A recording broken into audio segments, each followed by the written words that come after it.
दोस्तों B success plus के YouTube channel में मैं वीरेश कुमार एक बार फिर से आप सभी का बहुत बहुत स्वागत करता हूं। दोस्तों आज से हम एक नई सीरीज को शुरू करने जा रहे हैं। तो दोस्तों सीरीज को शुरू करने से पहले सर्वप्रथम आपको हैप्पी दिवाली, सभी को हैप्पी दिवाली दोस्तों। तो चलिए दोस्तों, आज से हम इतिहास के एक महत्वपूर्ण पार्ट मॉडर्न हिस्ट्री के बारे में पढ़ने वाले हैं। तो इतिहास के बारे में पढ़ने से पहले कुछ महत्वपूर्ण बातें जो आपको जानना बहुत जरूरी हैं, तो देख लेते हैं दोस्तों। इतिहास को हम 3 पार्ट्स में डिवाइड करके पढ़ते हैं: प्राचीन भारत,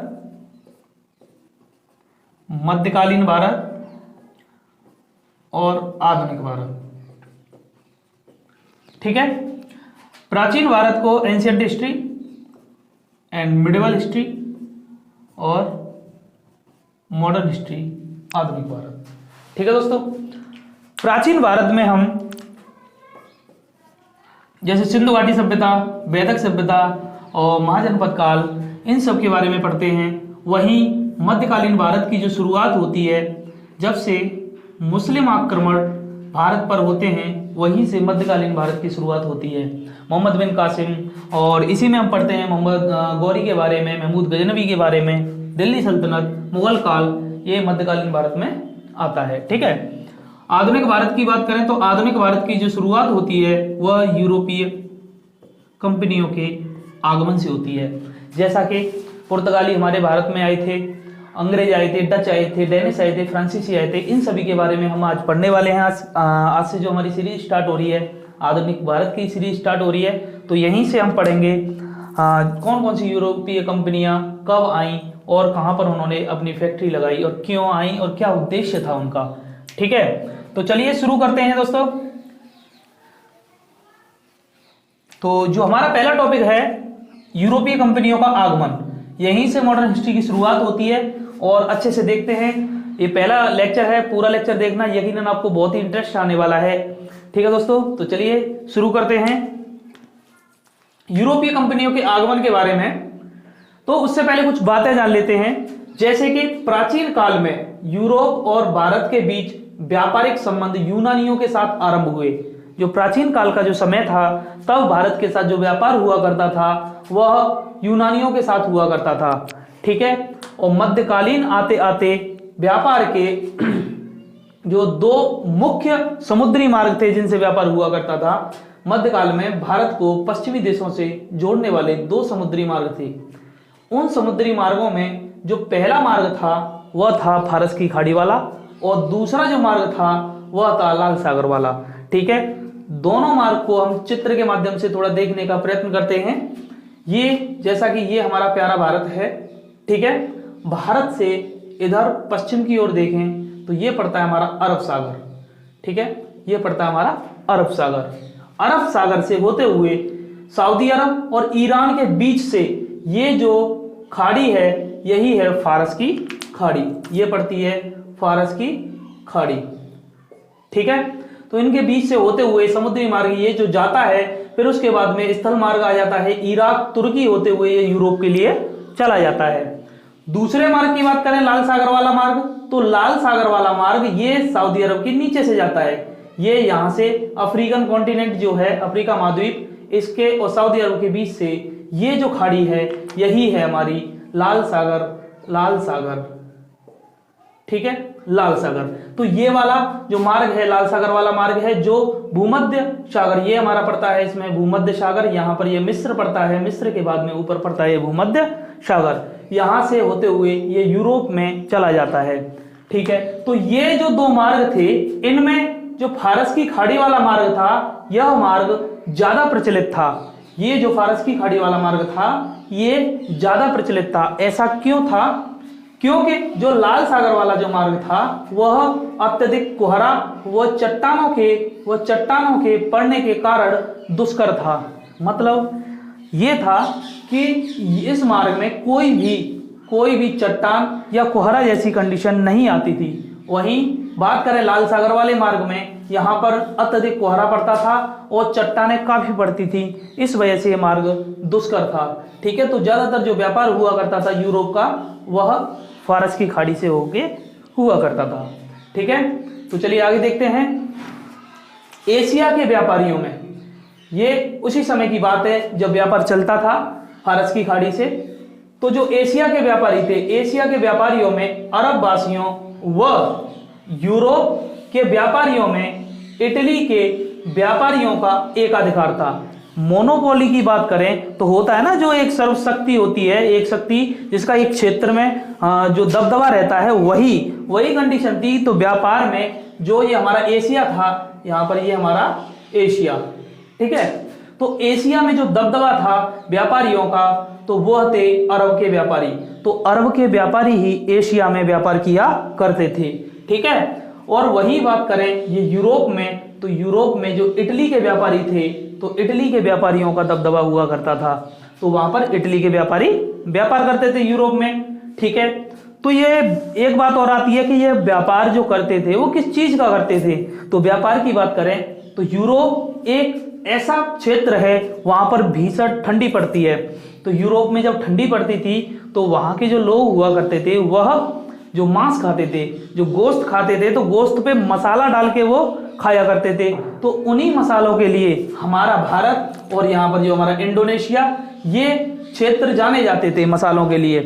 तो यहाँ से ये लोग जो है मसाला लेकर जाते थे और इसी मसाले के लिए ये व्यापार करते थे यहाँ से पूर्वी देशों से।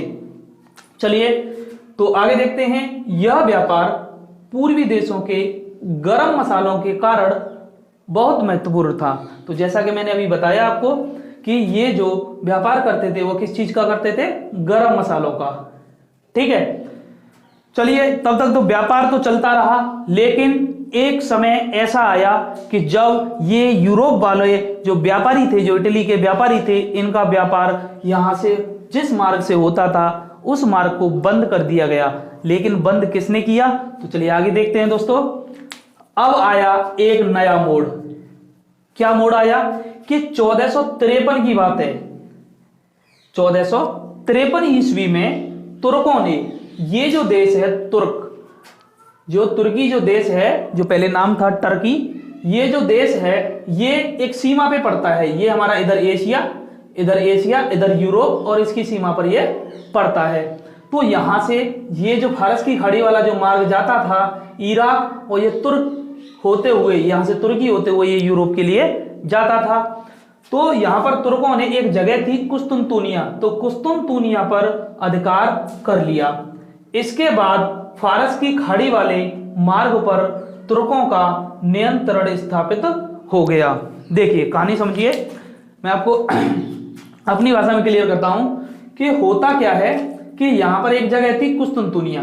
तो कुस्तुनतुनिया पर वहां ओटोमन नाम से एक वंश चलता था, उसने कुस्तुनतुनिया पर अधिकार कर लिया सन 1453 में। तो जब 1453 में जब अधिकार कर लिया था तो ये ठहरे व्यापारी, ठीक है। यहाँ एशिया में जो व्यापार करते थे, जिनका जो दबदबा था वो अरब के व्यापारी थे। तो यहाँ पर इन्होंने जब इस रास्ते पर जो कब्जा कर लिया, जो कुस्तुनतुनिया नामक जगह पे कब्जा कर लिया, तो इन्होंने इटली के व्यापारी थे, यूरोप के व्यापारी थे, उनका आना जाना बंद कर दिया। क्यों बंद कर दिया? क्योंकि ये जो व्यापार जो वो लोग करते थे तो व्यापार खुद भी कर सकते हैं, ठीक है। तो इस वजह से इन्होंने यूरोप के व्यापारियों का आना जाना बंद कर दिया। अब जब यूरोप के व्यापारियों का आना जाना पूर्वी देशों से बंद हो जाएगा तो अब वहां पर तो हलचल मचना तय है, क्योंकि वहां के जो लोग हैं, वहां जब ठंडी पड़ती है तो ठंडी में उन्हें तो गर्म मसालों की काफी आवश्यकता होती है। तो आगे देखिए दोस्तों, होता क्या है कि अब यूरोप में एक नया समय आता है, एक पुनर्जागरण का काल आता है। ये क्योंकि उन्हें तो गर्म मसालों की जरूरत है और एक रास्ता बंद होने के बाद उन्हें तो अन्य रास्ते की खोज तो करनी पड़ेगी, ठीक है। तो अब यहां से सिलसिला स्टार्ट होगा नई खोजों का। तो बात करें तो अब यूरोप के नवीन राज्यों में आते हैं उस समय पर पुर्तगाल और स्पेन। ये एक ऐसे देश थे जो इटली के व्यापारी थे, इनका जो प्रभुत्व था यूरोप में, इनको वंचित रखा था इन लोगों ने, ठीक है।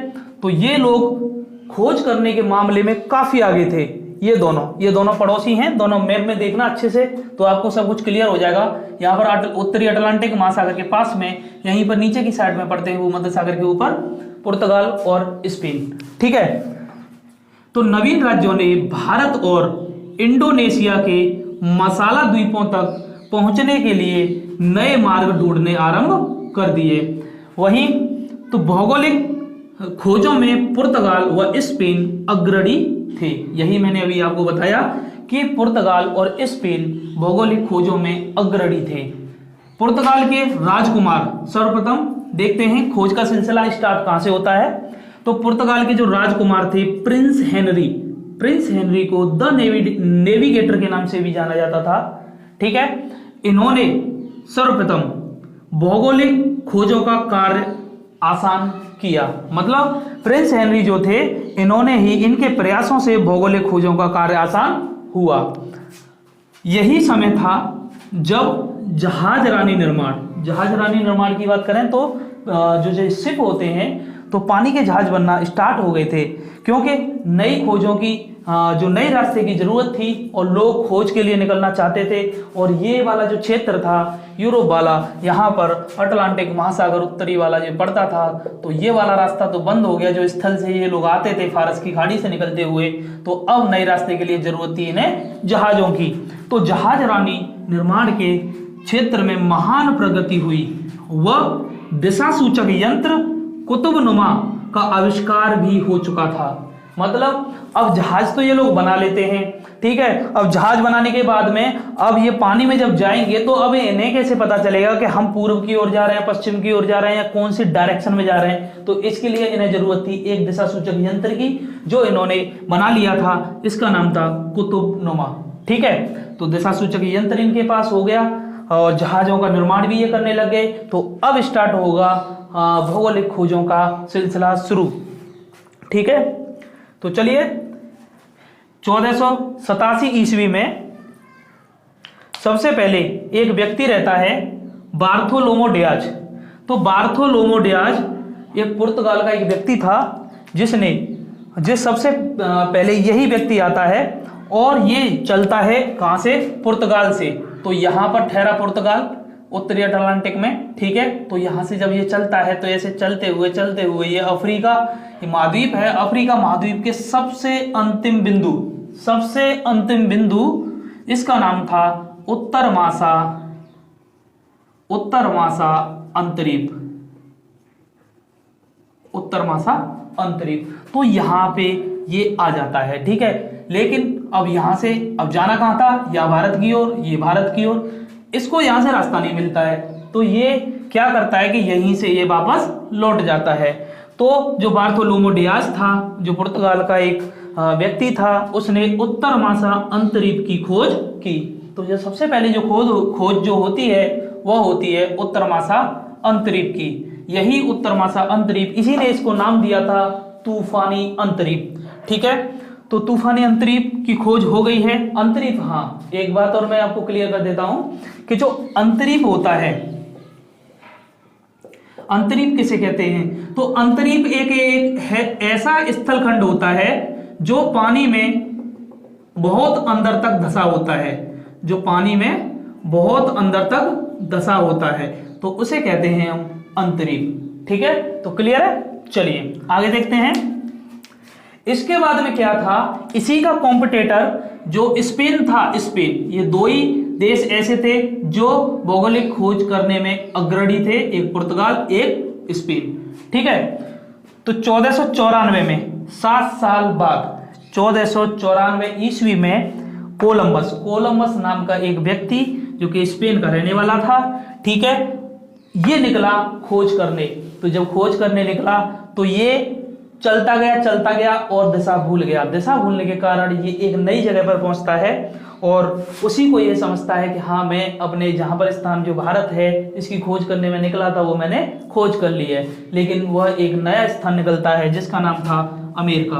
तो जो सुना होगा आप सभी ने कि अमेरिका की खोज किसने की, कोलंबस ने की। तो कितने में की, 1494 में, ठीक है दोस्तों। चलिए अब आते हैं उस व्यक्ति की ओर जो बचपन से हम पढ़ते आ रहे हैं, वास्को डी गामा। 1498 ईस्वी, ये टाइम शायद बहुत सारे स्टूडेंट को पता होगा। 1498 ईस्वी में वास्को डी गामा नाम का एक व्यक्ति जो कि पुर्तगाल का रहने वाला था, व्यापारी था, ठीक है, ये निकलता है। तो जैसा कि उत्तर मासा अंतरीप की तो खोज हो ही चुकी है, बार्थोलोमो डियाज यहां तक आ चुका था, तो पुर्तगाल वालों को यहां तक आने में कोई तकलीफ नहीं थी। ठीक है, तो वास्को डी गामा यहां तक तो आराम से आ जाता है। यहां आने के बाद में अब देखता है कि मैं भारत की ओर कैसे जाऊं। यहां से ही तो जो बार्थोलोमो डियाज था वह भारत नहीं पहुंच पाया था।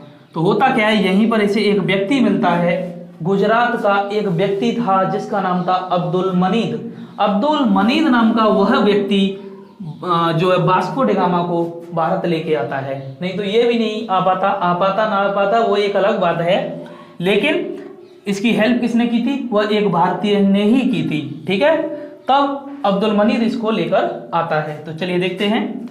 वास्को डी गामा जो पुर्तगाल का रहने वाला था, उत्तर मासा अंतरीप के रास्ते भारत के समुद्री मार्ग की खोज इसने की। ठीक है दोस्तों, एक बात और, भारत की खोज, ये कहते हैं ना कि भारत की खोज किसने की थी, वास्को डी गामा ने की थी, तो ऐसा कहना गलत है, क्योंकि भारत कोई खोया हुआ स्थान नहीं था। भारत तो पहले से ही प्रचलित था मसालों के लिए, क्योंकि यूरोप का जो व्यापार होता था और एशिया का जो व्यापार होता था, अरब कंट्री जो व्यापार करती थी वो भारत से करती थी, और ये लोग तो पहले से ही कह के आए थे कि हमें भारत जाना है, भारत की खोज करनी है। तो हम ये नहीं कहेंगे कि भारत की खोज किसने की, वास्को डी गामा ने की, बल्कि ये कहेंगे कि भारत के नए मार्ग की खोज किसने की, वास्को डी गामा ने की। ठीक है दोस्तों, तो चलिए, और इसी रास्ते को नाम दिया गया था Cape of Good Hope, Cape of Good Hope, जो कि उत्तर मासा अंतरिक्ष से होते हुए वास्को डी गामा पहुंचा था। और सहायता की बात करें तो अभी बताया था मैंने कि सहायता किसने की थी, तो गुजराती पथ प्रदर्शक था, इसका नाम था अब्दुल मनीद। अब्दुल मनीद नाम के व्यक्ति ने वास्को डी गामा की सहायता की थी। तो चलिए, अब यहां से पहला पुर्तगाली व्यक्ति भारत की ओर आ रहा है। ठीक है, उससे पहले कुछ महत्वपूर्ण बिंदु जिन पर नजर डालते हैं। इस समय भारत के पश्चिम में, पश्चिम की बात करें, देखिए भारत के पश्चिम में मालाबार तट, सर्वप्रथम देखते हैं मालाबार तट। ये पश्चिमी घाट पर जो सबसे नीचे का जो रीजन है यही है मालाबार तट। ठीक है, तो मालाबार तट पर कालीकट और कोचीन तथा गुजरात में सूरत, बड़ौच, कैम्बे प्रसिद्ध बंदरगाह थे। इस समय पर जब वो पुर्तगाली जब आ रहे थे, जो हमारा जो व्यापार होता था, तो इस साइड से देखें तो यहाँ पर कालीकट और कोचीन नाम के बंदरगाह थे मालाबार तट पर। ठीक है, ये मालाबार तट। और वही बात करें गुजरात की, तो गुजरात में सूरत, बड़ौच और कैम्बे 3 प्रसिद्ध बंदरगाह थे। इन्हीं बंदरगाहों के माध्यम से मसाले, रेशम, चीनी मिट्टी, जड़ी बूटियां, नील पश्चिमी देशों को भेजा जाता था। यानी एक लाइन में हम ये कहें कि जो हमारा व्यापार होता था पश्चिमी देशों के साथ में, वह इन्हीं बंदरगाहों के माध्यम से होता था। ठीक है, तो चलिए देखिए, भारत में पुर्तगालियों के आगमन के समय 2 प्रमुख समुदायों का समूचे व्यापार पर नियंत्रण था। देखिए, जब पुर्तगाली भारत में आई, यानी हम ये कहें कि वास्को डी गामा जब भारत में आया, उस समय पर कुछ लोगों का भारत के व्यापार पर जो नियंत्रण था। ठीक है, तो वह 2 लोग थे, एक तो चेट्टियार समुदाय और दूसरा चूलिया मुसलमान। ये कोरोमंडल वाली साइड में रहते थे। कोरोमंडल तट सबसे पहले देखते हैं, कोरोमंडल तट कौन सा है, तो ये पूर्वी घाट जो है, इस पूर्वी घाट में ये सबसे नीचे का जो रीजन है यही है कोरोमंडल तट। जैसा कि यहाँ पर ये है मालाबार तट और ये है कोरोमंडल तट। तो यहीं पर रहते थे ये चेट्टियार समुदाय, चूलिया मुसलमान, और इन्हीं लोगों का यहाँ पर दबदबा था। ये बंगाल की जो खाड़ी है, BOB, बे ऑफ बंगाल, इस क्षेत्र में भी, इस पानी पे, यहाँ पे हिंद महासागर। ठीक है, तो यहाँ पर किनका दबदबा था, तो ये था चेट्टियार समुदाय और चूलिया मुसलमान। अब जब पुर्तगाली आ रहे हैं तो इनको भी बुरा लगेगा कि नए व्यापारी जब आ रहे हैं यहाँ पे, तो यहाँ से व्यापार करेंगे तो हमारा व्यापार खराब होगा। ठीक है, तो चलिए वो आगे की बात है, आगे देखेंगे हम क्या होता है। तो ये इतना, और आगे देखते हैं। तो अभी तो वास्को डी गामा आने वाला है भारत। जब भारत आएगा तो भारत का एक तत्कालीन राजा है, उसी पश्चिमी घाट का नाम है जमोरिन। जमोरिन ने उसका भव्य स्वागत किया कि कोई एक यूरोपीय व्यक्ति हमारे यहाँ एक नए रास्ते से आ रहा है। ठीक है, चलिए आगे। यूरोपियों के भारत आने का क्रम। तो यहां पर हम ये देख लेते हैं कि यूरोपियों में कौन कौन आया और कब आया। ठीक है, तो ये एक ट्रिक है छोटी सी, PDADF। तो इसमें P से है पुर्तगाल, D से डच, A से अंग्रेज, D से डेनिश और F से फ्रांसीसी। तो सर्वप्रथम कौन आया? पुर्तगाली आई। तो पुर्तगाली की बात करें तो 1498 में आई। और हाँ, एक बात और, पुर्तगाली सबसे पहले आए थे और सबसे बाद में गए थे। ये जो गोवा है, गोवा से शायद 1961 के समथिंग, ये हाँ 1961 में ये लोग इसको छोड़ के गए थे। ठीक है, तो सबसे पहले आए और सबसे बाद में गए।